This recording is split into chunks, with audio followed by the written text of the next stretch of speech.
cringe. It's Eve 2020, July 16th. I am Matterall here with Vily, Killah Bee, Ryan, and Xander's here or Zesty, I should say. Zesty, you're from... Hello. I forgot. Trigger Happy, yeah. Trigger Happy, yeah, you're the CEO, right? Correct, yeah. Awesome. Let's, we got great information here. Let me start with you real quick, Xander. Oh no, what's his name? Xander. No. Zesty was most people call me. Right, but Kendar, that's the name I couldn't pull out of my hat. He came back to Trigger Happy. Did he stick around or did he just come back and visit?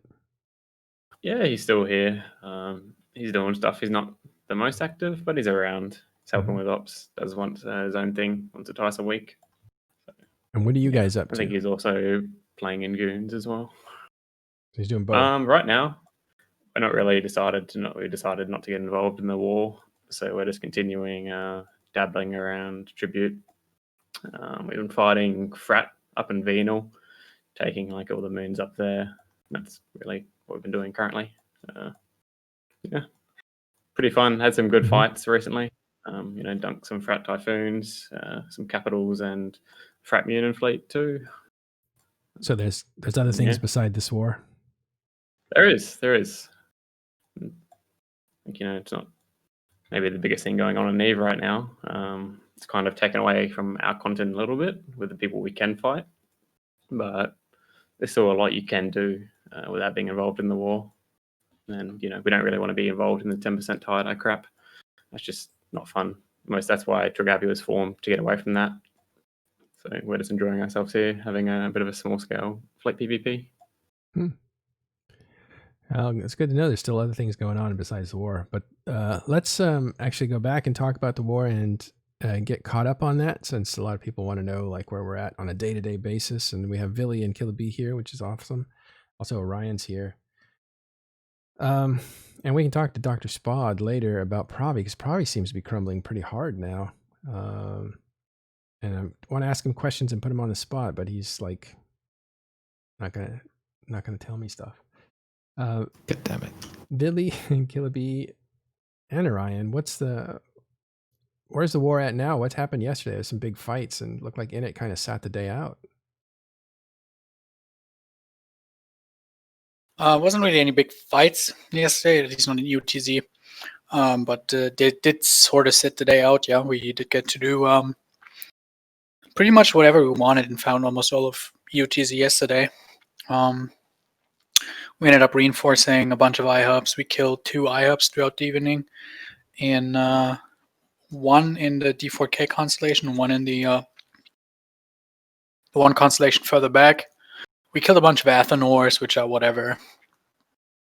Killed a bunch of jump gates, bunch of signal beacons. So yeah, we kind of just, took the opportunity of Init not forming up to do some damage, cause some havoc in the 2 entry constellations of Fountain, and just go around, do stuff, basically. That's what happened yesterday. Obviously, the night before that was the big fight in sort of the Twilight TZ between EU and the US, and where Init got dreads dropped on him, lost a bunch of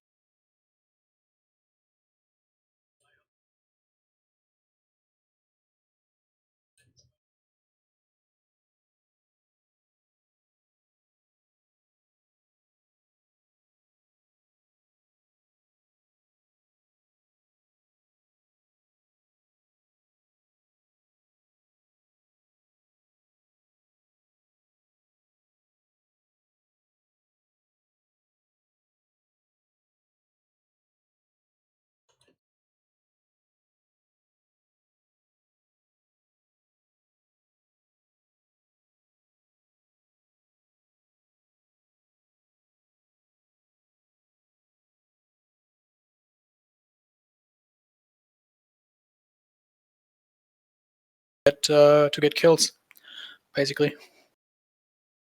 Sorry. So that was you? Yesterday on our front. What? Sorry?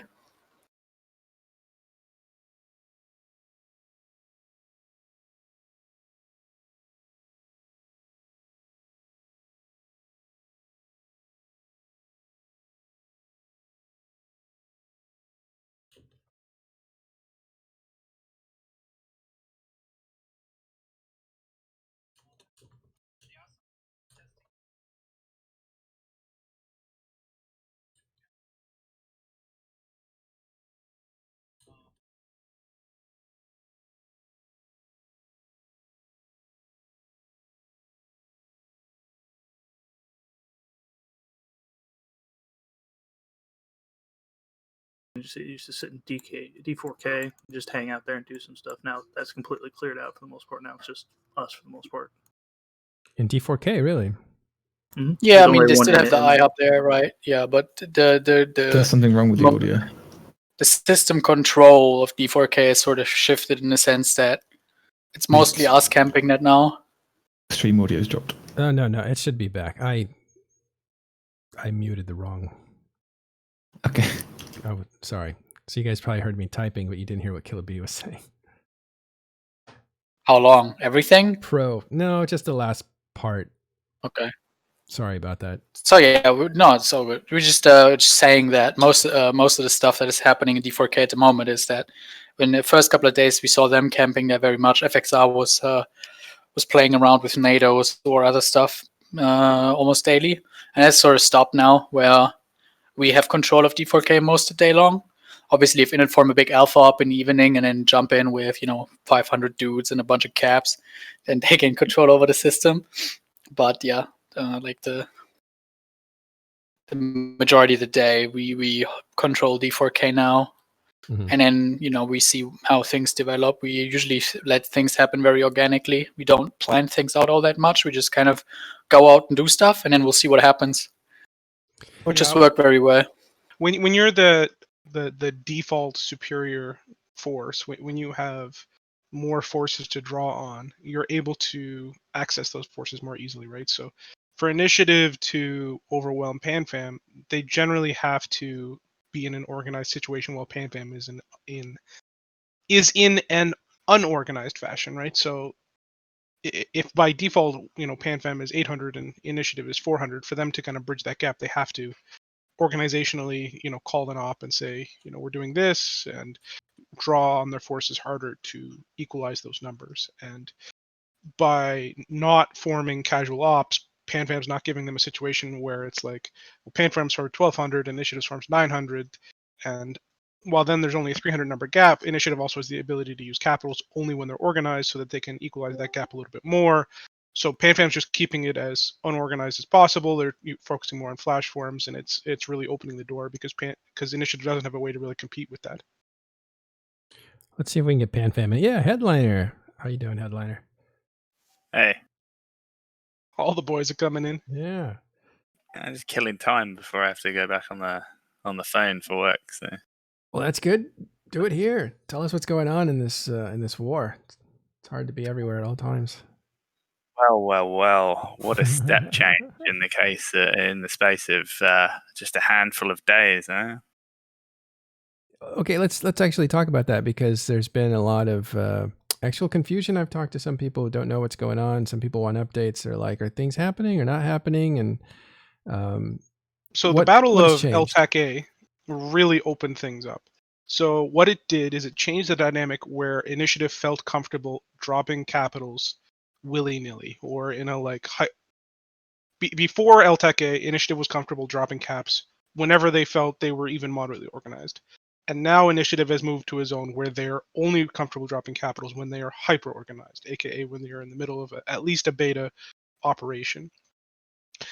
Denying them themselves that advantage means that they can no longer win anything unless it's a beta or an alpha, or goons have come up with at least 1 to 2 fleets, which really just changes the dynamic crazily, because that means that basically 20 plus hours of almost all the days, Initiative is heavily outnumbered and just doesn't have much ability to contest. And we're starting to see them break already, in that yesterday they couldn't even form for the AC2 iHub or the PNQ iHub, just because either A, they were tired, or B, they felt they couldn't contest reasonably. So, Hedliner, what did happen in LTCA that what was that? What was the anatomy of that battle? Well, I mean, we were watching. We were always watching, right? We were watching all evening, and there were 2 late iHub timers, which they were always kind of got quite a lot on in IGE, but it didn't seem like they were getting super ready. It was like they were watching, we were watching, and we just ended up kind of crashing into each other on the way to the timers last minute. which is often where some of the best engagements in these types of wars actually kind of spring up from. So we're just kind of giving it a last minute roll of the dice, see, try our luck. And the whole thing just, we got a big fleet there pretty quickly on the D4K gate in L-A. They did too, and we ended up fighting there, and the entosis kind of happened in the background, but the majority of the fighting happened on that gate grid for a number of hours and slowly just escalated further until the caps that Vily was talking about came from their side. Did they actually undock supers, and were they ever a threat in that situation? They did what is called a. Jeez, I can't even think of it now. Like they asked for supers to like kind of pretend to get ready to go. So they said, supers log in, undock, supers, that kind of stuff. Mm-hmm. And but it's very clear they had no intention of using them. We had 400, 500, 600 dreads ready to go there. That means if you want to use Titan the supers, you need literally an entire Titan super fleet at minimum. And even then, you've got to be prepared to take losses. And the fact that goons were using their capitals and period basis to reinforce a large control tower at the time meant they weren't coming, which meant there was no reinforcements, which meant initiative was bluffing, basically. And it was very obvious to everyone they were bluffing. So it was a bluff. So some did undock, but it was pretty clear there was never, a reality that they were coming. The fun thing about this as well is that with the current way, there has not been a major dread bomb since the new changes to resistances and tank on super caps and titans, right? So nobody really knows how much damage a big dread bomb can do to a titan and super fleet, which is what everybody's waiting to see, right? This is one of the big question marks in this war that we're just hoping to answer at some point, where we can find out how much damage can dreads now actually do to a titan fleet. Yeah, and nobody wants to be the first. Exactly. Nobody wants to be the what do you call it? The lab rat that's going to be tested on, basically. So that's why everybody's a bit more cautious than usual as well, I would think, with their Super and Titan. Like a couple of years ago, that wouldn't even be a question. You wouldn't be afraid of 300 dreads or 400 dreads, even because you know how that things work. And with fax reps, you could just tank most of that stuff. But now things are very different, and we'll see. Yeah, I mean, we saw with the Snuff Dread Bomb on Dread Bomb Alliance, they lost 4 Titans in the span of like 2 minutes against 100 Dreads. They only had like 10 facts, but like even still, that's a very clear indication of what a Dread Bomb can do nowadays to Titans. So once you start talking 2, 3, 4, 500 Dreads, people are like, let's let the other guys find that one out. Well, and also the fax machines are a little less potent than they were. Well, the diminishing return change is the big one, right? But it's important to understand that diminishing return change, which was the one where it was going to, remove fax's ability to scale infinitely, was also compounded by the resist changes, which was also compounded by the surgical strike short-range ammo changes. So T2 dreads now do like 30-40% more damage. Your resist are 30% less, and it's not quite what it used to be, let's say, to be a Titan or Super. So Hedliner, do you feel also that something's opened up here, some new momentum or something? I think yes. I mean, it's not a game changer, right? Because we're talking about the entry constellation to quite a large region. But I think there's a different, outwardly. Whereas these guys were sort of making off the cuff comments about how we're not invading them quick enough, and is there a war on? You've got to come to us. Where are you? You're supposed to be invading. I think it probably goes some way towards reminding people that that there is a war on, and just because it's not happening at like blitzkrieg speeds, it's which you really can't do in Modern Eve. Quite exactly, and and it's not in our best interests to go like overextending either. Like, you know, it's all play out at the speed that it's kind of currently doing, I think. But it's nice to kind of it was a nice kind of landmark event in the early stages of the war, I think. You know, I think we learned a lot from it. It was the first time that we have worked with both of our fronts together in sort of like in a large scale engagement, and we worked out a lot of kind of things there and learned some things as well. So productive all round, I think. Do you also feel that this war is different than previous wars? For instance, the way that Intosasing is opening up opportunities? I think every war is a little bit different, right? Just because of the way people's feelings and the way they translate into the engagements they take, or the effort they put into defending certain objectives, I guess. Like for me, like I having not really been hugely involved in the last war against the GOTG, like it is quite different because it's more kind of round the clock rather than concentrated in a kind of large AU time zone window, which wasn't great for anyone, and the fighting there dried up quite quickly, whereas here it's quite constant across the EU and US and a little bit of the AU China time zone. At least I'm talking mainly from the Fountain front. Like we haven't been hugely involved in the period basis career side. How have those two fronts differed between you, Vily, or Killah Bee, or Ryan can probably talk to this, but are they being handled differently? Are the wars being managed differently in the north than they are the south from your end? Yeah, absolutely. It's important to understand in the south, goons are significantly larger than tests, right? To a factor of 2 or 3. And when you factor that in, it's much more a situation where we're trying to make some progress, but also hold the line against an enemy that's much larger than us in Esoteria or wherever. But in Fountain, it's the reverse. It's initiative trying to hold the line against an enemy that's much larger than them. And so you have kind of these competing situations, but it's also heavily affected by geography, where in Esoteria / Catch Course, the regional gates are so massively important, where effectively each side can just throw 50 carriers on the gate, send fighters down off of Fortizar, and trying to get through is hard. But then you also have zero capital or super capital advantage, or ability to compete with a super capital / capital advantage, right? So it's just not even remotely close to the same. Where in Hofib, where Panfam is staging, even though initiative has been using Sinogemmers to what they can, the situation's not quite the same, and there's ways for them to get capitals very easily kind of into initiative's lines.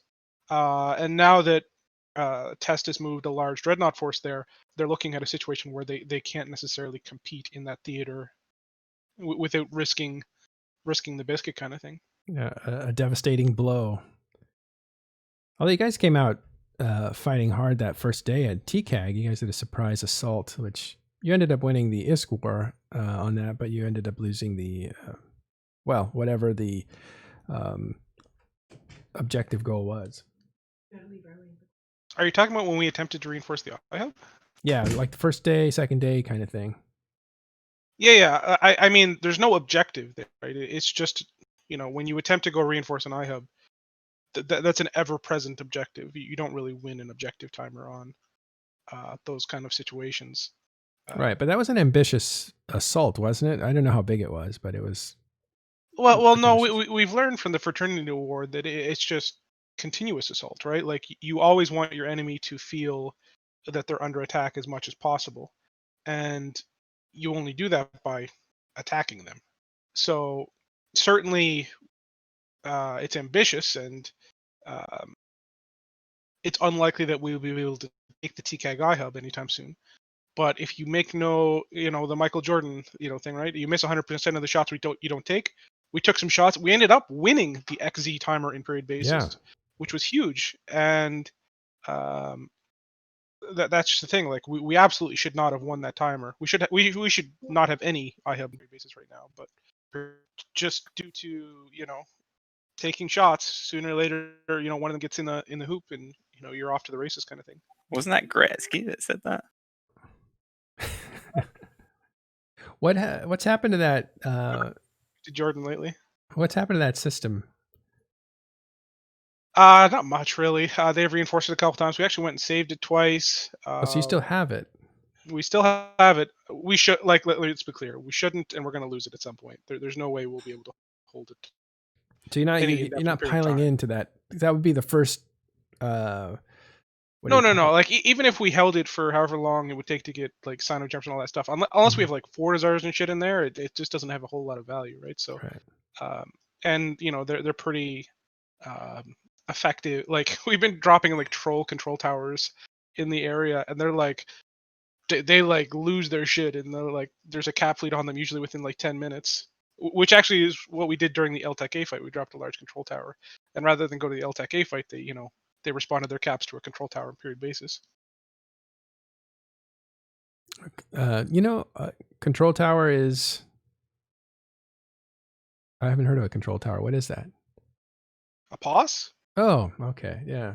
I just hadn't heard it as a control tower. Okay. Yeah, large control tower small. Our control tower. Yeah, that's just from. Okay. I had to set one of those up the other day for the first time in like 3 years. What was that like? I can't even remember. Like I was there for hours. Like remember how any of it works. It's like trying to set up a tent in the dark. Where's this guy? Yeah, they're old school, for to say the least. I remember like solo setting them up in like 2007 and 2008, like spending a whole night turning on the mods and stuff. Like they go back. Remember they used to take an hour for something online or something. I just remember a pause used to take like 3 or 4 hours if you were actually outfitting it really well. Things took a long time, and then they said, okay, we'll just make it 5 minutes or 3 minutes even. Then you could put them up quicker. Instant, yeah. Yeah, that used to be a whole like time delay. Yeah, no. One of my like weird favorite memories is like 2008, like solo anchoring a large POS and like a Dispro or something in Declan, like with myself and I think it was Minus at the time, Minus ATOC at the time. Just it took like 8 hours, but it was like really important to us at the time. It's just one of those weird memories I have. Yeah, how POS used to be like the foundation of all Sov warfare almost. Yeah, and it used to take a long time. I think people forget that. You couldn't just rush in and put a bunch of towers down. It took hours and hours. All right, so Hedliner, what are we going to see in the future here? Well, I mean, let's see the next round of timers, the next big round of timers over the next couple of days will be quite telling, I guess, of whether a little bit of ground gets given in Fountain, and then we sort of go through this like butting up against a bit of a wall, and the next constellation's over, or whether their kind of posture changes a little bit in terms of how they manage the defense. It's kind of a non-committal answer, but I guess wait and see, right? This weekend will be an interesting one. Well, that's what I expected, but this weekend will be interesting, so that's something to look forward to. They did say last Sunday we had Grath, as you know, Hedliner, you were there too, and Laz was saying that, I think it was Laz and Elise, or maybe it was Laz, that he expected that Fountain would be the place where there would be more intensity in this, and he wasn't wrong. This seems to be where a lot of the strategies are evolving and changing, and things on the ground are unclear. Well, Fountain is removed from the big super cap forces, right? So there's always going to be more room for mobility and interesting levels of engagement, and that is usually just why you end up with so much more raw conflict. Is period basis closer to the super caps? Goons, yes. They actually have most of their supers or their active super forces staged in period basis right now, or within range of period basis, so that they can utilize them. So they have the ultimate escalation card, right? In period basis, yeah. In period basis, okay. Or in range of period Which basis. is interesting because now I'm thinking about it. Was that a move to split them up, far apart, so they couldn't be in two places at one time? Yes. Because at first, well, if their supers are in period basis, they can't be in fountain, and if they're in fountain, they can't be in period basis. Right, but if everybody had, if all you guys had mounted into NPC Delve and staged one massive attack right in the center of Delve, they would have been able to collect everything into one place. So I see what you did there. I see what you did. You split them up. As small as got us. Yeah, right. I'm like, I know it sounds like a fifth grader trying to correct a teacher on science, but the point I'm making is that there are people who are looking at it saying like, well, why didn't they just go to NPC Delve? Then they're right there, on the border of Delve. Forget fountain, forget period basis. That's where the war would be, and that's not how you conduct a war. You split people up, especially I think it's important to remember that in every war in EVE, since basically the dawn of time, the core regions have never mattered. It's always been the outer regions. Empires don't fall in their core. Empires fall on their edges, because the power projection within EVE, the way in which you traverse from your edge to your inner is usually very small, right? So, how do I put this? If you can't win a fight in period basis, why are you going to be able to win a fight in Delve? And if you can't win a fight in Fountain, why are you going to be able to win a fight in Delve? Right? And the answer, they're giving is that it's Fortress Delve, you have to kill our keepsters, blah, blah, blah, blah. But a lot of people live in those outer regions. And if those people lose their homes, usually those people go with their homes to at least a degree. And when it comes time to defend the home regions, there's almost never a situation where the home regions are significantly better defended than the inner regions. That's why almost all major wars in EVE's history that I can think of have been won or lost on the outer edges of space, of their regions, not the inner. Yeah, that makes sense. In other words, I'm going to throw an analogy at you for people who that was very clear, but it's like lighting a campfire. You need that kindling, and that's what you light. And then that leads to a bigger fire, which leads to a bigger fire, which leads to a fire strong enough to take out the biggest part of the campfire, the logs. Because I imagine that you're creating, I don't want to speak like a general here, but you're creating momentum when you're defeating the edges and coming in towards the center as well, right? It's not just whittling away at the empire, but you're actually creating a momentum and a morale and that sort of scenario. Is that fair to say? I think so, yeah. Am I stating the obvious? Probably. All right. Well, you guys have anything else? Hedliner, is there anything else you want to say while you're here? I'm going to wrap up early today because I've got to take off. Did he leave already? Oh, there he is. Killah Bee, Hedliner, anyone? I guess we'll just wait to see what goes on this weekend. This happens. Yeah. Oh, go ahead. Oh, it's just let's just wait and see. Oh, I'm looking forward to it.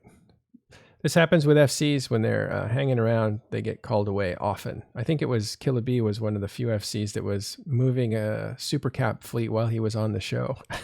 That was pretty funny. He just muted up and moved a supercap fleet.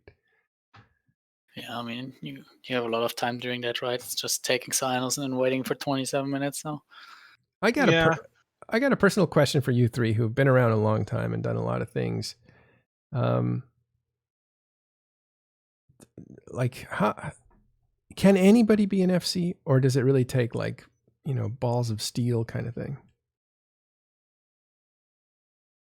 I think you develop a certain type of ball when you become an FC. The hardest part for most people is actually doing stuff, right? Like I'm one of those people. I know there's alliances that run like FC 101 classes and stuff like that. I'm of the, I think that there's no real way of teaching somebody to be an FC. I think it has to be something that, comes from like an intrinsic thing where they basically decide, I don't want to just sit around and watch somebody do something. I want to do stuff myself. And then they go out and do stuff, right?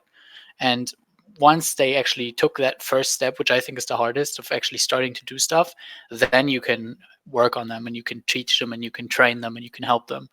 But you can't really, in my opinion, you can't really push anyone to, take that first step of taking out their first fleet or roam or whatever. And then there's different types of FCs. I mean, I don't think all of the FCs in the game have balls of steel. Like there's very skittish FCs that Oh, really? that run away on the first sight of like anything that can threaten them, and I mean, obviously you have to be comfortable talking in front of people and shit like that. So if you're one of those guys that never uses their microphone on Mumble when you're with your alliance, and you're probably not a good FC because you actually have to talk to hundreds of people sometimes. I think that's like the main requirement, and then you just have to do it. That's the hardest thing in my opinion, because I get asked a lot. Like people in NC approach me all the time and go like, "Hey, Killah, I want to help out. I want to become an FC as well. How can I do it? What can I do?" Just do something.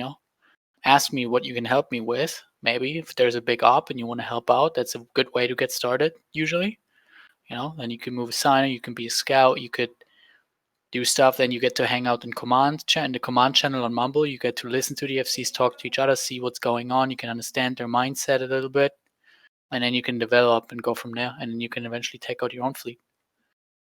Killah Bee, can I help you into some content tonight? Nope. Well, talk about it off the air. We have to take off. Vily, Rich is having the time of his life. Oh, I bet. Yeah. Yesterday he popped in the channel and was like, KVN, big fight. Go see it. That was kind of funny. Thanks for doing that, Rich. I think there's different levels of FC too. Like I would be comfortable doing some smaller stuff, but there's a whole different level between Killah Bee and myself and Hedliner. Like there's different levels of information flow you got to deal with and connections you need to have to get into these kind of bigger deals. All right. We'll do a show on FC and get a bunch of FCs here to talk about it. But we have to go. I have to go. Thank you guys for coming by. We will see you tomorrow. We're going to now visit Ron, so check that out. And we'll see you later today. Thanks for coming by, TIS. Yeah.